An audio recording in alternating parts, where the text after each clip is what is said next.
Bonjour à vous, donc aujourd'hui nous continuons notre étude intitulée La foi et la connaissance et nous allons commencer par deux promesses que l'Éternel a faites à ses enfants.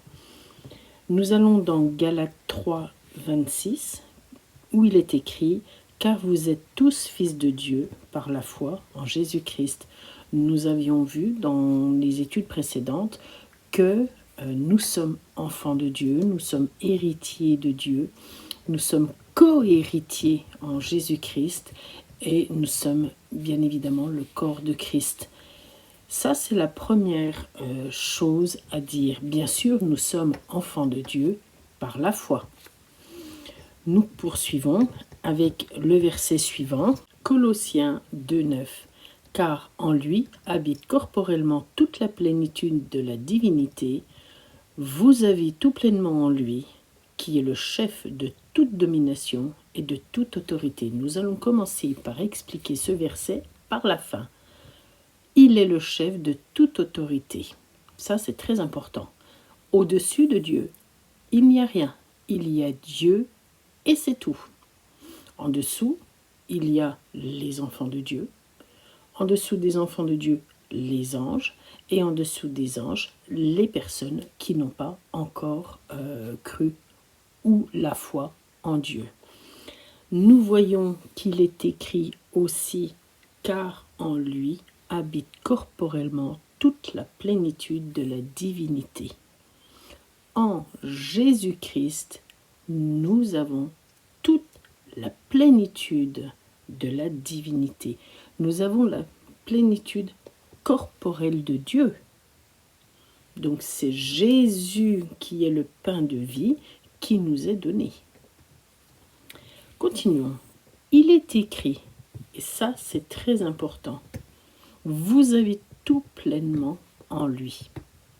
Et ça, voilà par quoi nous allons commencer. Vous avez tout pleinement en lui. Qu'est-ce que l'on a véritablement à partir du moment où l'on croit en Jésus?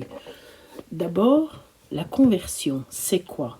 C'est croire que Jésus est descendu du ciel, qu'il a montré la voie, qu'il est mort par la crucifixion, qu'il est descendu au séjour des morts, qu'il est ressuscité le troisième jour, qu'il tient la clé de la mort et du séjour des morts et qu'il est assis à la droite de Dieu. Ça, c'est la conversion. Maintenant, qu'est-ce qui est écrit? Vous avez tout pleinement en lui. Qu'est-ce que Dieu nous a donné à partir de là? Que se passe-t-il réellement dans notre corps? C'est ce que nous allons voir par un schéma qui nous explique réellement ce qu'il se passe à ce moment-là. Avant tout, vous avez Dieu. Nous venons de le voir, l'autorité suprême. Dieu qui donne. Les flèches bleues dans ce schéma représentent Dieu qui donne. Il donne à qui? Aux êtres humains qui viennent tout juste de croire en Jésus. Ces êtres humains sont représentés par mes vers, par des contenants qui sont sur le schéma. Donc Dieu donne. Mais que donne-t-il? C'est ce que nous allons voir. Regardez bien, il donne la foi. Il donne la même quantité de foi. Sur le schéma, il y a 5 vers, 5 contenants. Et dans ces 5 contenants, il y a exactement la même quantité de foi. La même quantité, c'est-à-dire qu'à partir du moment où Martine s'est convertie, Laurent s'est converti, Judith s'est convertie, Franck s'est converti, Johan s'est converti, et ainsi de suite, et toutes les personnes qui regardent cette vidéo qui se sont converties, nous avons tous eu la même quantité de foi. Pas plus, pas moins. Et cette quantité de foi est là pour l'éternité. Alors, qu'est-ce qui va différer d'un enfant d'un autre enfant de Dieu? Alors bien sûr, la parole dit, si vous aviez la foi comme un grain de sénévé, donc une toute petite foi, vous pourriez déplacer des montagnes. Mais il faut comprendre ce verset, il faut véritablement comprendre les profondeurs de ce verset pour comprendre qu'en fait, ce n'est pas la foi qui grandit au fil des années, mais c'est autre chose, puisque le schéma, et vous le voyez, c'est la même quantité de foi pour tout le monde. Vous avez tout pleinement en Jésus-Christ. Maintenant, regardez bien le schéma. Ici, nous avons des flèches vertes. Interaction entre la foi et quelque chose. Et c'est ce quelque chose qui va faire la différence entre les enfants de Dieu. Qu'est-ce que c'est cette autre chose? Eh bien, regardez bien, cette autre chose, c'est la connaissance. La foi vient de ce que l'on entend.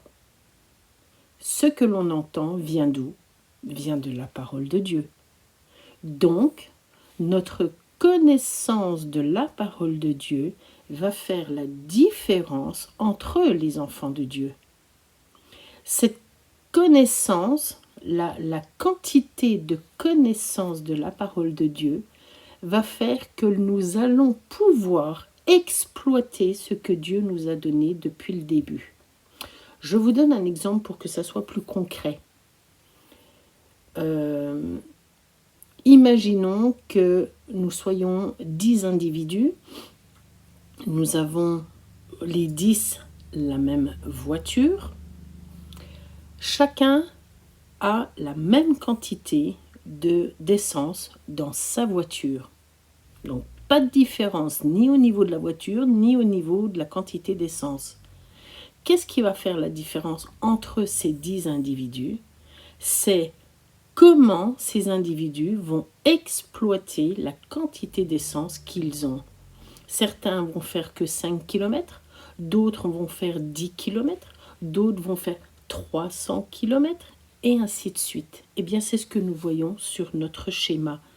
Certains ont une connaissance qui est presque aussi grande que la foi. Certains ont une connaissance, vous le voyez sur le schéma, qui est toute petite. Donc c'est le 4e vers en partant de la gauche. Et puis, voilà, la connaissance varie selon les individus.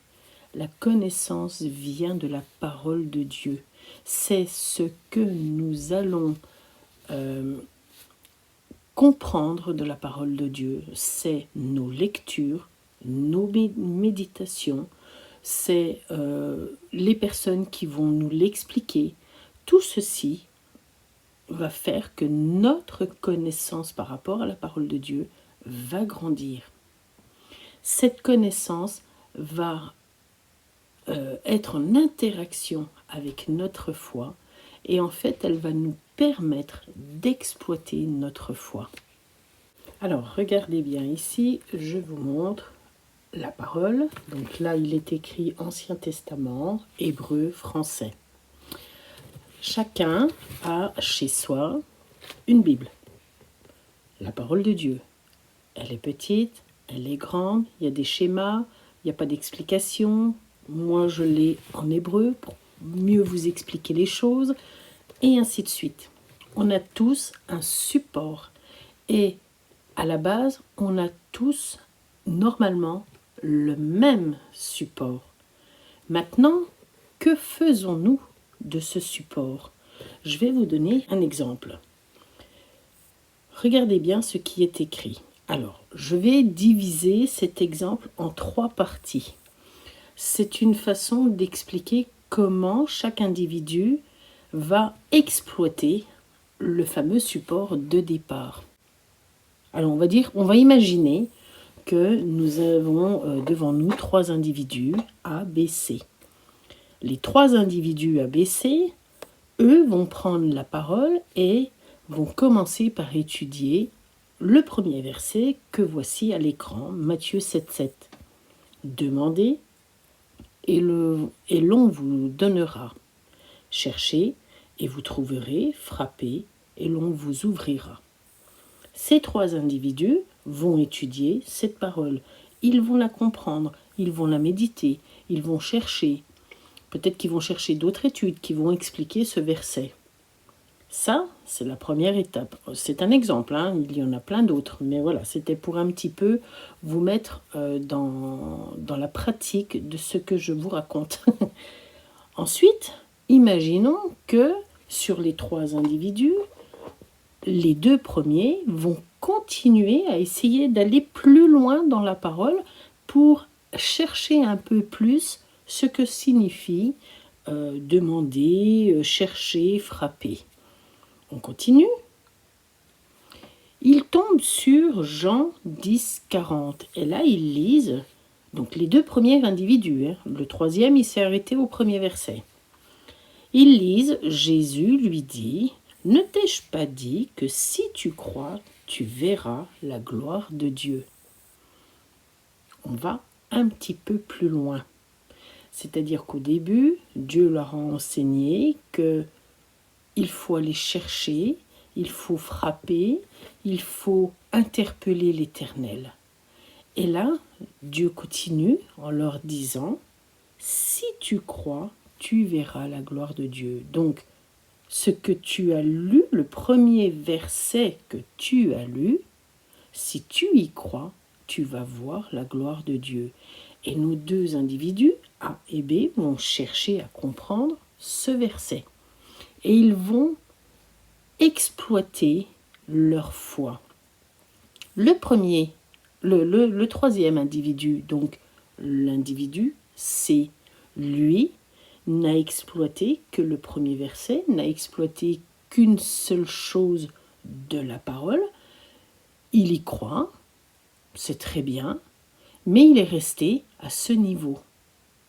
Il n'est pas allé chercher plus loin pour grandir, j'ai envie de dire, dans sa marche avec Jésus. Les 2 autres individus se disent « Moi, je veux en savoir plus. » Je dis bien en savoir plus. Donc, en ayant cherché un peu plus dans la parole, ils tombent sur un autre verset qui leur dit « Si tu crois ». Donc, on continue à évoluer dans cette connaissance.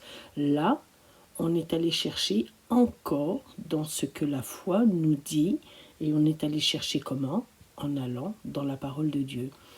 Et maintenant, on va imaginer que le premier individu, l'individu A, lui, continue à chercher. Le 2e s'est arrêté au 2e verset. Le premier individu continue, il se dit « Moi, je veux encore en savoir plus ». Il tombe sur Pierre, 1 Pierre 2, 24, où il est écrit, donc là j'ai que la fin du verset, lui, par les meurtrissures duquel vous avez été guéris. C'est quand même important tout ça. C'est un exemple, hein. Je vous donne un exemple de comment on exploite la foi, comment par la foi on va chercher et surtout comment on croit ce que l'on va chercher. Dieu dit, demandez et l'on vous donnera. Donc là, la personne se dit, je vais demander quelque chose, puisque c'est écrit, puisque j'ai la foi, je vais avoir ce que j'ai demandé. Cherchez et vous trouverez. Donc, je vais aller chercher plein de choses et je vais trouver des choses. Et ensuite, frappez et on vous ouvrira. Donc, on vous ouvrira un peu plus pour que vous alliez plus loin dans votre démarche. Et à la fin, le dernier individu, lui, il veut en savoir plus. Qu'est-ce que la parole me dit encore et encore? Eh bien, il prend un exemple qui n'est pas n'importe quel exemple. Lui, par les meurtrissures duquel vous avez été guéri. Donc en fait, dans sa démarche de connaissance, il a évolué. Et grâce à la foi qu'il a depuis le début, il a pu évoluer parce qu'il croit ce qu'il lit. Il croit la parole. Il croit le contenant, ce qui est là, son support de départ. Il croit la lettre que Dieu lui a donnée. Il y croit.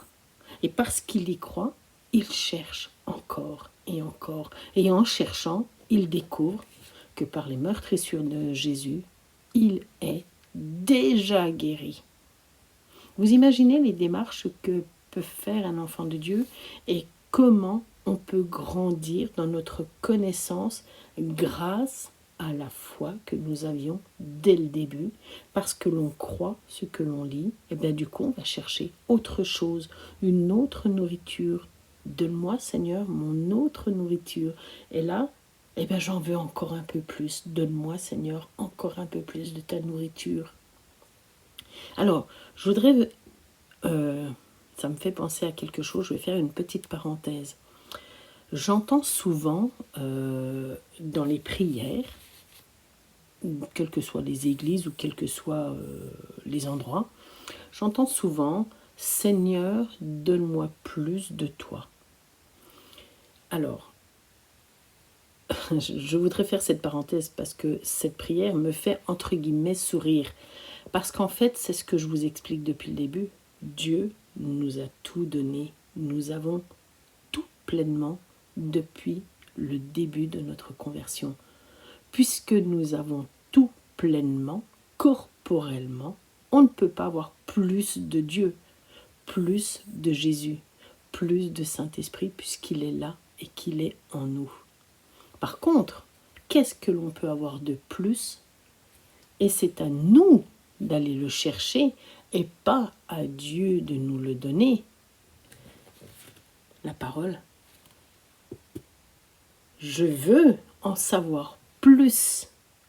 C'est pas donne-moi plus Seigneur, c'est je veux en savoir plus. Et pour en savoir plus, il faut lire. Il faut lire la parole. Et plus vous allez lire la parole et plus vous allez trouver des trésors impressionnants. Je vous ai parlé de la guérison, mais il y a la délivrance et il y a plein d'autres choses que l'Éternel dit dans sa lettre d'amour. Comment être les uns avec les autres. La joie que Dieu donne, la première chose que Dieu donne, c'est la joie. Si vous ne lisez pas la parole, vous ne le savez pas. En fait, ce que vous ne savez pas, c'est que du jour où vous êtes converti, Dieu vous a donné la joie. Vous vous rendez compte de ce que c'est? Alors lorsque l'on voit des enfants de Dieu qui sont moroses, qui sont là, qui sont tristes, et qui sont jamais contents, et jamais contents, et jamais contents, mais en fait, ils oublient quelque chose d'important, c'est que Dieu leur a donné dès le début la joie. Il leur a donné dès le début la paix. Vous vous rendez compte de ce que ça signifie? Comment voulez-vous le savoir si vous ne lisez pas la parole? C'est pour cela que je vous dis que la différence entre les enfants de Dieu, c'est la différence qui est faite par la connaissance. Si vous réalisez ce que Dieu vous donne dès le début, vous avez tout pleinement en Jésus-Christ, la foi, la paix, l'amour, la douceur, tous les fruits de l'esprit. Le fruit de l'esprit, excusez-moi. Donc, vous voyez bien qu'il y a une interaction entre ce que Dieu nous a donné et ce que nous sommes allés chercher pour pouvoir exploiter notre foi. Au travers de cette étude, j'aimerais vous inviter à vraiment à lire, méditer, comprendre, chercher ce que la parole nous dit pour que vous puissiez grandir dans votre connaissance et mettre en pratique la foi que vous avez. Et là, vous allez découvrir des merveilles que Dieu a données dès le début, du jour où vous vous êtes convertis, car je connais les projets que j'ai formés sur vous. Ces projets, vous ne pouvez pas les connaître si vous n'exploitez pas la parole, si vous n'allez pas chercher les merveilles de la parole, enfin les trésors qu'il y a dans la parole. Et si vous n'allez pas exploiter ce que Dieu vous a donné, vraiment, je vous invite à aller plus loin dans votre connaissance. Je vous dis à très bientôt et j'espère que cette étude sera quelque chose qui va vous permettent d'avancer davantage pour l'Éternel, par Jésus-Christ, par le Saint-Esprit. À très bientôt.